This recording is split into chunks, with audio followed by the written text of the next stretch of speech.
Uh, but anyway, I'm really glad to be here with you this evening. My name is Rick Dietz, Director of the city's Information and uh, Technology Services Department, also known as ITS. I appreciate the opportunity to present the 2021 ITS budget proposal for your consideration. In ITS, our mission is to provide the IT services, tools, training, and resources necessary to maintain mission-critical city systems, empower city staff to excel in their work, and electronically engage residents of our community in their own governance. Ultimately, our work in ITS is as much about people as it is about technology. So I'd like to take this opportunity to acknowledge and commend ITS staff for their continuing hard work and excellence supporting our public and staff customers, especially over the past several months as we've all adapted to COVID's operational challenges. ITS provides broad information technology and communications technology support for all city departments. We're divided into two divisions, operations and enterprise applications. We've been busy this year with planned projects as well as adapting to the impact of COVID-19 on our staff and customers. In the next few slides, I'll highlight the status of some of our 2020 goals currently underway. Here are some of our highlights. Improving broadband is a priority for the city and for the ITS department. While we continue to explore options to improve broadband service, we've made bridging the digital divide the focus of our efforts in 2020.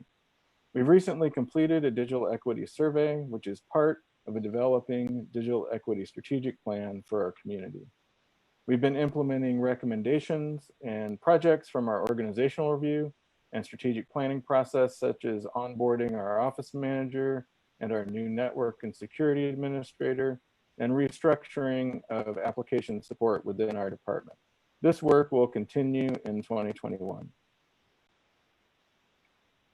In 2020, we are designing the next generation of our wired and wireless network infrastructure in city facilities.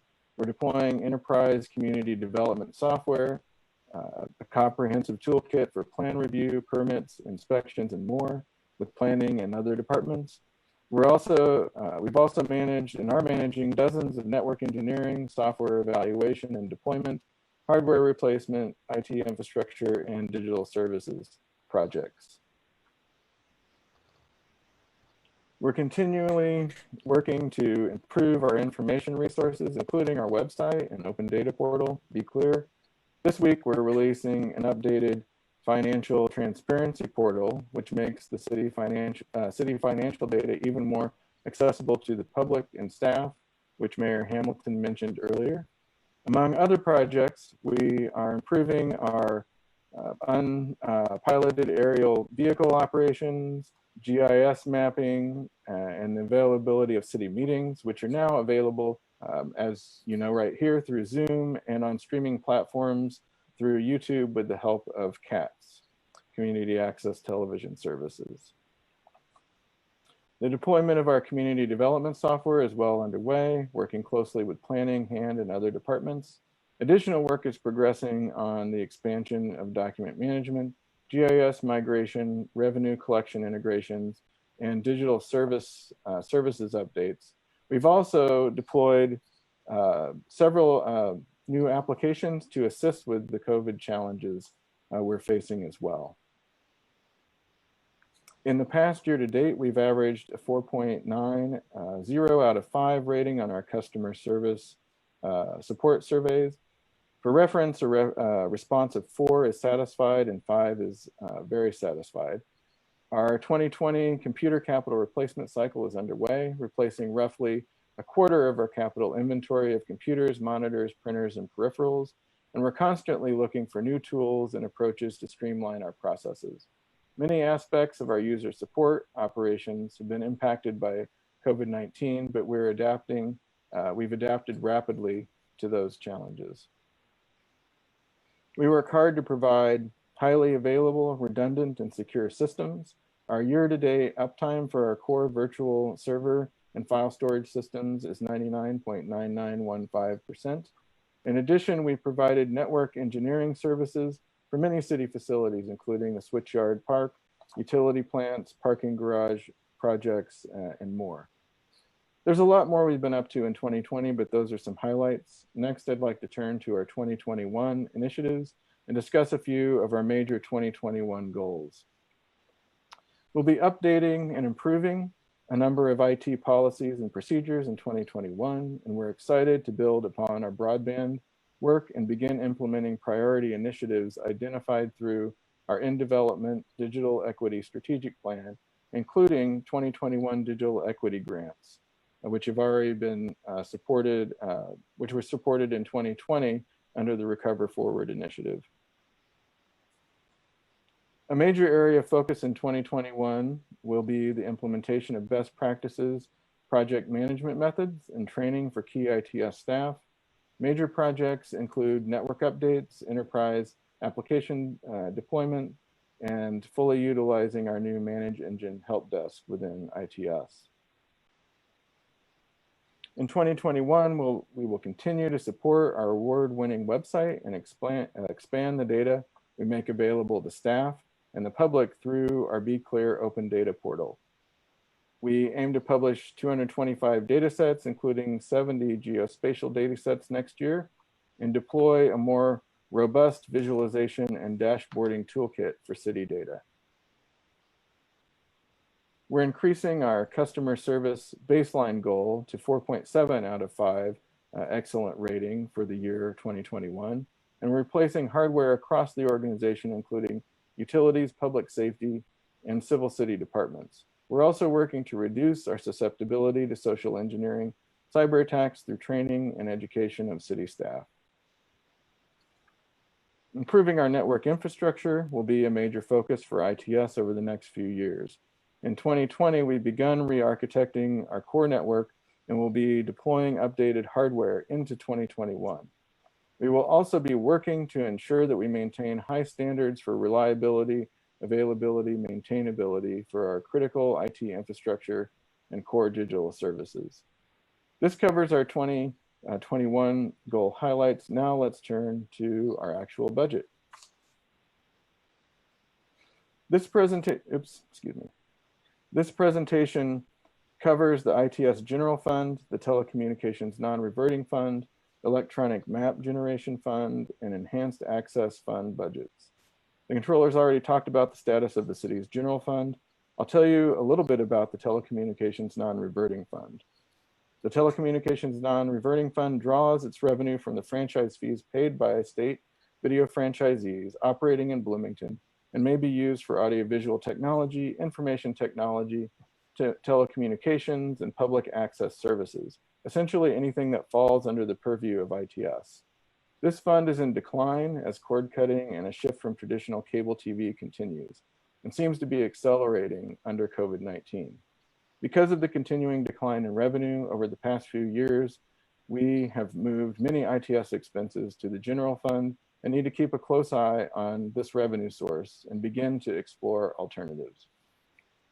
Now let's take a look at our various budget lines. Several have notable changes that I want to bring to your attention. The ITS Department's General Fund budget request is $2,569,746, which is an increase of nearly $200,000. In line 316 instruction, we're requesting an increase of $9,000 for department-wide project management training. In the telephone line, we're proposing an increase of $46,800 to centralize billing for the civil city's cellular services. Essentially, ITS is consolidating these expenses across the city in this line to improve the efficiency of purchasing and billing. And this increase will be offset by corresponding decreases in other departments. In our travel line, we're proposing an increase of $5,000 for GIS related travel expenses. Continuing in the general fund in hardware and software maintenance, we're proposing a decrease of $27,000 due to reduction in number of licenses and license costs and the removal of one-time expenses that we incurred in 2020. In line 391, dues and subscriptions, we're proposing an increase of $30,000 due primarily to new applications that we have onboarded supporting our COVID response, plus the addition of new users and upgrades to our Google G Suite software. In category 4, purchase of equipment, we're proposing an increase of $46,000 for audiovisual and IT equipment and city meeting rooms, in large part to accommodate hybrid meetings where there may be some individuals physically present in those meetings, but also a significant number that are working remotely. We want to make sure that our meeting rooms support that. Moving on to the telecom fund. In the telecom fund, we're requesting $965,174, a decrease of $220,000 from 2020. Firstly, in the purchase of equipment line, we have a decrease of $300,000. We're not able to adhere to our planned network replacement schedule due to a drop in telecom fund revenue. So this line now includes only $50,000 for our network replacement needs. In addition, in the equipment line, we have an increase of $16,000. This is for the capital replacement of PCs, laptops, monitors, printers, power supplies, and peripherals for most city departments. That increase is largely due to a transition to more laptops over standard desktop PCs in our replacement cycle.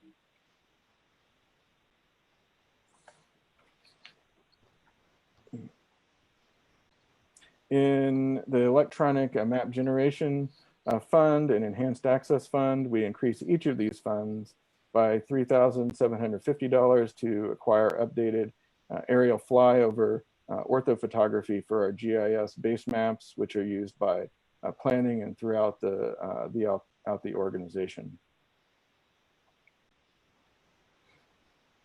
In our budget summary, pictured here on this table, we are requesting $3,542,421, which is a decrease overall of $13,565.